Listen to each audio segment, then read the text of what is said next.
Hey folks, and welcome to Unit 5 and week number 12. So a few things I want to cover this week. You guys did the research discussion part 2, 2 weeks ago now. That was the discussion about the Science Versus podcast. There were two things that I found interesting that you guys talked about in your discussions. Number one was that Science Versus seems to be informal, which is totally true. Some of you said that they didn't have a whole lot of facts behind it and they didn't cite their sources. Some of you, however, noted that they made a careful attempt to um, try to explain who it was they were talking to and getting information from and why. Okay, we'll come back to that in a second. The other thing that a lot of people noted was that traditional research papers you guys were taught to write, say in high school or in English 101 or other times, was the sort of a paper that required that you picked an assignment or picked a topic rather, or an argument, and then found data to support it. Okay. One of the reasons I had you guys listen to the Science Versus podcast is because number one, it is informal, although it does use good sources. Okay. She's pretty careful to note what study she is addressing, or if she's talking to a doctor, what their background is and why this person's research is important. Okay. It's a little bit different, obviously, from what you do in a research paper. But she is pretty careful. The other reason I gave you Science Versus is because Science Versus always starts with a question, and that's the heart of real research. Okay. So for this essay 3 that you guys just finished up, you started with a research question. Is this question, or is this claim true or false, right? The article makes this claim, or the meme or whatever makes this claim. Is it true or false? Okay.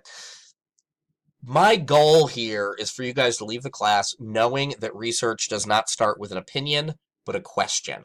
Okay. And so we're trying to find the answer to a question. And that's why I wanted you guys to listen to Science Versus, because she always starts with a question and does an honest attempt at answering it. All right, so this week we're going to get into Essay 4, which is the ultimate crowning assignment in the course. It's your long research essay. Okay, so I'm going to note down here the requirements 7 to 10 pages, 2,500 words at the end of this. Okay, it's week 12. This is due in week 16. So we got 4 weeks functionally to work on, do research for, and write this long research essay. The important things I want to point out here is that I want it to be an investigative rather than informative research paper. Okay, the best way to do this is to go about trying to identify a practical problem and work on solving it. Now, for example, if the research you've done up until this point leads up to this is a practical problem, we don't know sort of how to fix it, that might be a good thing to take a look at. Okay, start with a practical problem. Do the research to try to identify possible solutions. Do more research to try to identify why those solutions will or will not work. And then you can present the entire study in a paper, 7 to 10 pages. Okay.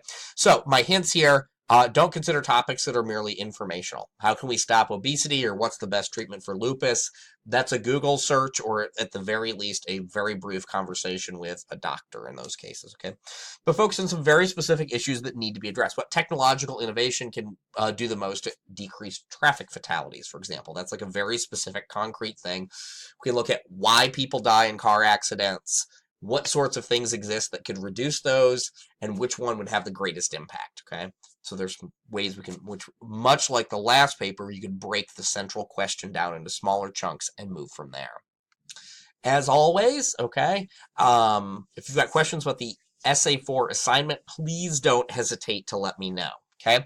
After you've looked at the assignment, watch the full video on the research process. This is different from stuff we've looked at before because it sort of breaks down what research looks like for you guys going into this paper. This is our sort of culminating paper. Watch that video and you'll sort of see how this relates back to the earlier things we've done. Proposal template is new. It's a little bit different from the last one. I just have a couple extra slots I want you to fill in there, so please use it.